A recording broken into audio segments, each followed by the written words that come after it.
a septic inspection. Even though it's my least favorite part of the job, it is the most important inspection you will do if you're buying a house out in the country. First part of the septic inspection is to locate where the lids are. Generally, a tank will have 2 lids. On this system, there's already an exposed lid on the left, and they're trying to find the lid on the right. Once we get those lids open, we're then going to pump the system and inspect the inside. And if you're buying a house on the creek, the septic is probably the most integral part of the home. The county will not even allow you to build a house like this on a creek per today's codes and standards today. You wouldn't be able to do it.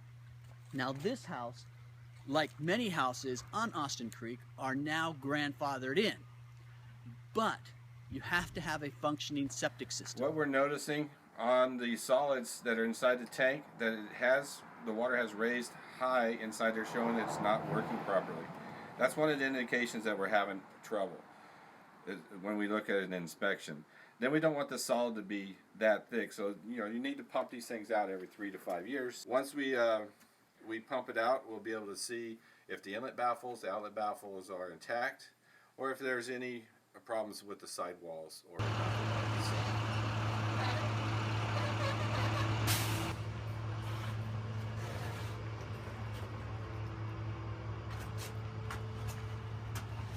There's 3 different classes for septic systems. There's the class 1, which is a septic system which is built per today's codes and standards.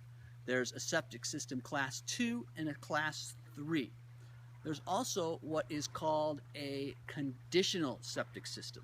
Most of these systems along the creek are called conditional septic systems. That means the county is letting you have them there because your home is already pre-existing, but they don't meet today's codes and standards. Well, it appears that we found a large root wad in the tank during the inspection. We've pumped the tank, pulled out the roots, and now the assessment is that the leach box for the tank also would have a lot of roots in it too. That's why it wasn't draining.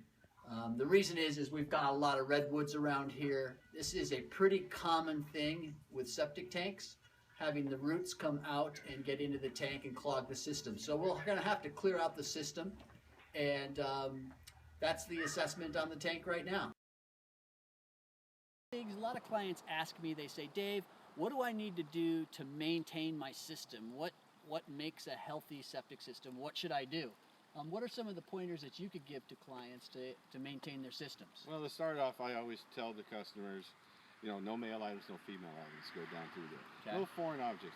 Besides toilet paper, if it don't go through your stomach, it don't go into that system. Okay. So when we go to pump it and you use that garbage disposal, we're going to see that the sludge count will be higher because it's just going to sit down there and not deteriorate. And the sludge is what you pump out of the tank? The sludge and the solids is what we pump out of the tank. Okay. The solids will float on top. That is actually the human waste. Okay. Okay. And that's what created by fats, oils, and grease we call fog. Okay. No fog. What it does is it'll float up. The bacteria from your body will break that down into a sludge. Okay. And what we want to do is, as the solids are going down, the sludge is coming up. So every 3 to 5 years, we want to pump that out of there so we don't get that going to the other side. The septic tank is a 2-compartment tank, 2/3 and 1/3. 2/3 holds the solids in the sludge. The wall that separates the 2 sides has a hole in the middle. And the water will travel through the center between the solids and the sludge and go out, and then get into maintenance is pump it every 3 to 5 years. Pump it every 3 to 5 years. Now, what about, say, antibacterial soap?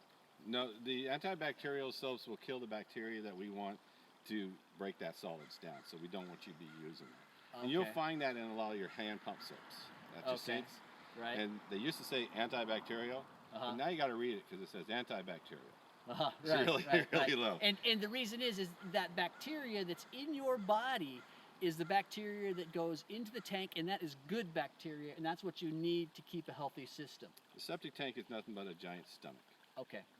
As it breaks down, our bodies break down the solids. So don't put anything in your septic system that wouldn't go into your body. Pump it every 3 to 5 years.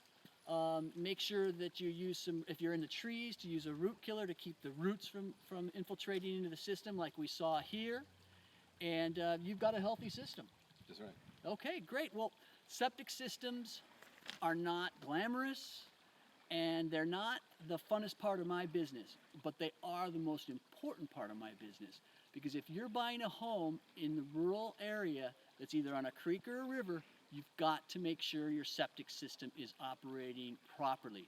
So if you're looking for a real estate agent, make sure that agent understands septic systems. Ask them some simple questions, see if they've ever sold any houses with systems, and maybe you've learned some things on this video that you could actually quiz your agent on to make sure that they really know what they're talking about. If you have any questions at all regarding septics or rural property, please feel free to give us a call. I can refer you to Ben. My number is 707-217-1786, and have a great day.